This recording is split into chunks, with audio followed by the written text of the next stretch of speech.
Programme میں ایک مرتبہ پھر خوش آمدید کہتا ہوں۔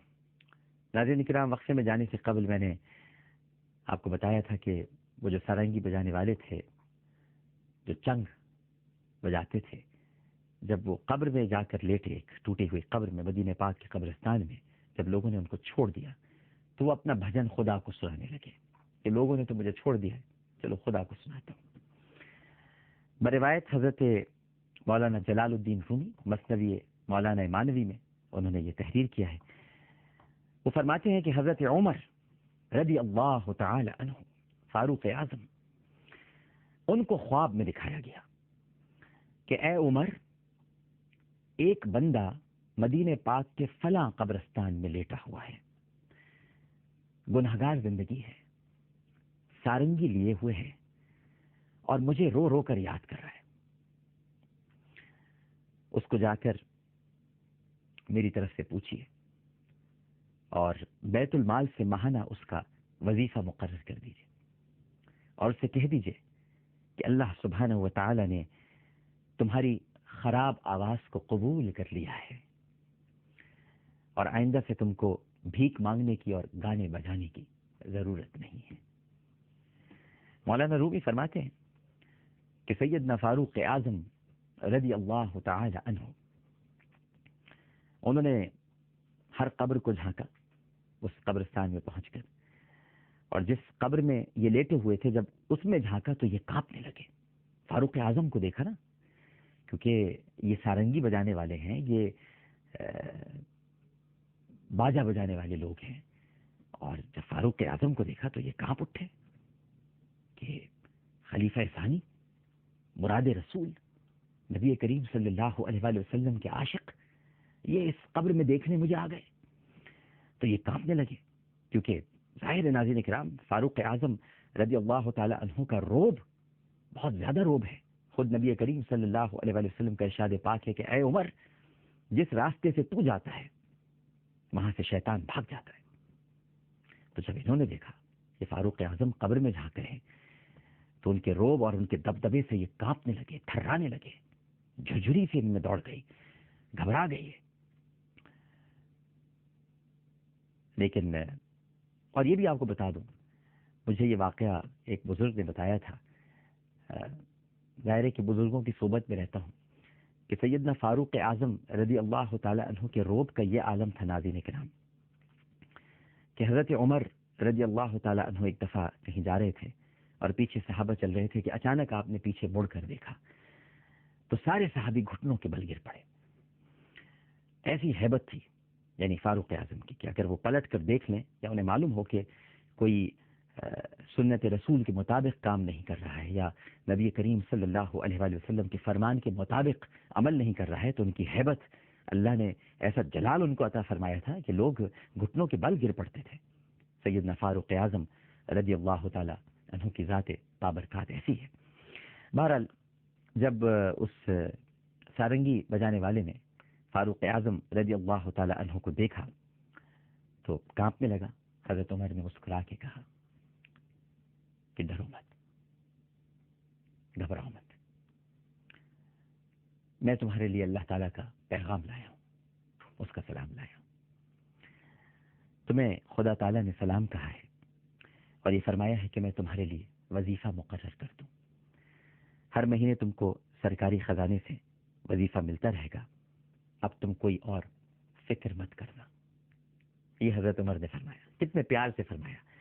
پہلے تو تصور میں لائیے حضرت عمر کا جلال، اور پھر تھوڑی دیر کے لیے آنکھیں بند کر کے سوچئے کہ وہ جلالی فاروق اعظم اپنے پروردگار کے حکم کی تعمیل میں ایک گانے بجانے والے کے پاس جا کر پیار سے اسے کس طرح سے سمجھا رہے ہیں۔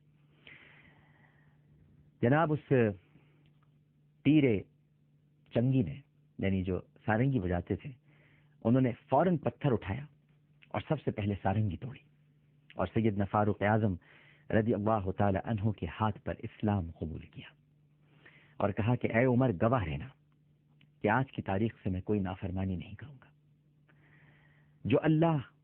جو اللہ سبحانہ و تعالی، جو بابرکت ذات مجھ جیسے ناپاک، روح سیاہ، بدکار اور گانا بجانے والے پر اتنی رحمت کر سکتا ہے، میں تو گانا بجاتا ہوں نا.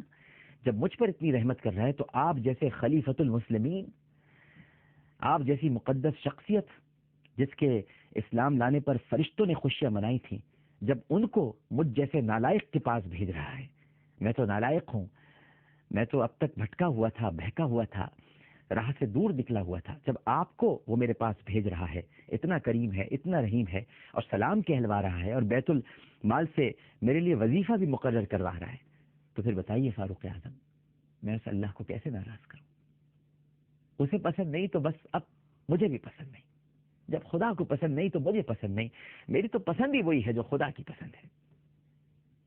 خدا کہتا ہے کہ میں تیرا وظیفہ مقرر کرتا ہوں، اب تجھے بھیک مانگنے کی ضرورت نہیں ہے. یہ کیا گانا بجا کر بھیک مانگتا ہے؟ یہ اللہ کو پسند نہیں، اور وہ اتنا مہربان ہے مجھ پر، مجھ گناہ گار پہ. بس آج کے بعد میں عہد کرتا ہوں کہ اب سے دوبارہ ان تمام سارنگیوں سے، ان گانے بجانوں سے میں دور رہوں گا.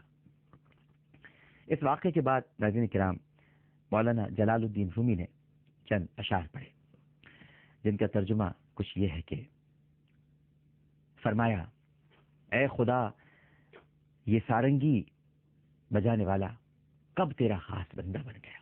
اے خدا یہ سارنگی بجانے والا کب تیرا خاص بندہ بن گیا. اے خدا تیرے جذب کی صفت کی کروڑ ہا تعریف کہ آپ نے، اے میرے پروردگار، پوشیدہ طور پر اس کو جذب کیا، یعنی اس کو اپنا بنا لیا، اور کتنے پیار سے اس کو اپنا بنا لیا. اے اللہ قربان جائیں تیری رحمت پر، اور تو جس کو چاہے، اے پروردگار تو جس کو چاہے تو 100 برس کے کافر کو بھی ولایت عطا کر دے، جس کو تو چاہے. سب کچھ تیری دسترس میں ہے، یہ تیری پریولیج ہے، یہ تیرا استحقاق ہے. جسے چاہے بخش دے، جسے چاہے نواز دے، جسے چاہ در پہ بلا لیا، جسے چاہا اپنا بنا لیا. یہ بڑے کرم کے ہیں فیصلے، یہ بڑے نصیب کی بات ہے. اللہ نہ جانے کب کس سے راضی ہو جائے، کون سی ادا پر کس کو بخش دے. ناظرین کرام، یہ میں اور آپ کیسے جان سکتے ہیں؟ بس کسی کے بھی بارے میں برا مت سوچیے، اپنی عبادتوں پر غرور مت کیجیے، اپنی اداؤں پر ناز مت کیجیے، اپنے کردار پر سینے مت پھلائیے. اللہ سبحانہ و تعالیٰ کو اترانے والے، اٹھلانے والے، سینہ پھلانے والے اور تکبر کرنے والے قبول نہیں ہے، برداشت نہیں ہے، پسند نہیں فرماتا. برداشت کا لفظ اس کی شان کے مطابق نہیں ہے، یوں کہوں گا کہ پسند نہیں فرماتا. اللہ سبحانہ و تعالیٰ ہر گناہگار کی توبہ قبول کرتا ہے. بس توبہ کرنے کا سلیقہ آنا چاہیے، اپنے آپ کو گرانا چاہیے، اپنی ہستی کو میٹ دینا چاہیے، فنا کر دینا چاہیے، اور پھر خدا کو پکارنا چاہیے. سارنگی بجانے والے نے کیا کہا؟ کیا خوبصورت جملہ کہا. اس وقت وہ غیر مسلم تھا، لہٰذا اس نے یہ جملہ کہا کہ فالج زدہ اور لولے کو تو ماں باپ بھی رد نہیں کرتے، تو میرا پالن ہار ہے پروردگار. اس دنیا نے مجھے رد کر دیا، تو مجھے رد نہیں کرے گا نا، لہٰذا میں اپنا گانا تجھے سناؤں گا. کوئی نہیں سنتا نہ سنے، میرا گانا تو سنے گا. اور اللہ نے اس کا گانا سنا، لیکن اس کو ہدایت بھی دی ساتھ ساتھ، اور ایسی ہدایت دی کہ اس نے سارنگی بھی توڑ دی اور گانا بجانے سے بھی باز آیا. پروگرام پیش کرتے ہوئے کوئی غلطی، کوئی سہو تو اپنے رب کے حضور معافی کا خواستگار اور توبہ کا طلبگار ہوں. اور میری بھی کوئی بات اگر آپ کی طبیعت پر گراں گزری ہو تو میں دل کی اتھا گہرائیوں سے معافی مانگتا ہوں آپ سے. عامر لیاقت حسین کو اجازت دیجیے. زندگی رہی تو انشاءاللہ کل اسی وقت، اسی چینل پر، اسی پروگرام کے ساتھ دوبارہ حاضر ہوں گا. اللہ حافظ.